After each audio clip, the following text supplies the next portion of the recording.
If you have a person you suspect has a head, neck, or spinal injury, you can open the airway using the jaw thrust maneuver. The jaw thrust maneuver allows you to open the airway without moving or tilting the head back. You lift the jaw up with your fingers along the jawbone. If you are not able to open the airway properly using the jaw thrust, use the head tilt chin lift maneuver to open the airway. It is more important to have an open airway for a non-breathing person than to care for the spinal injury.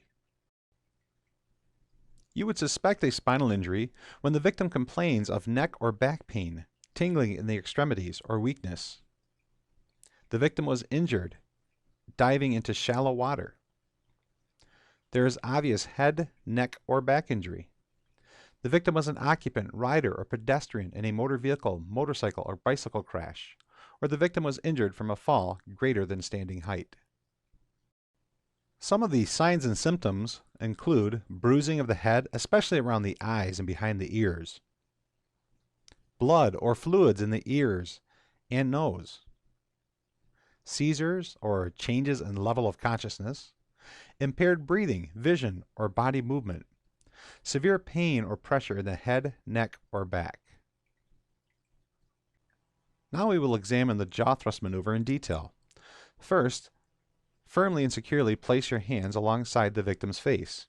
You want to be careful not to move the head or the neck in this situation. Your fingers will be placed at the bottom of the jawbone. Your thumbs will be placed firmly on the victim's cheekbones. To open the airway, you'll press down with your thumbs on the cheekbones and lift up with your fingers on the bottom of the jawbone. Practice performing the jaw thrust maneuver. Remember, place your hands firmly alongside the victim's face. Your thumbs will be placed at the top of the cheekbones. Your fingers will be placed under the bottom of the jaw, and your fingers will lift up on the jaw while your thumbs press down. This will allow you to open the victim's airway without moving the head or neck.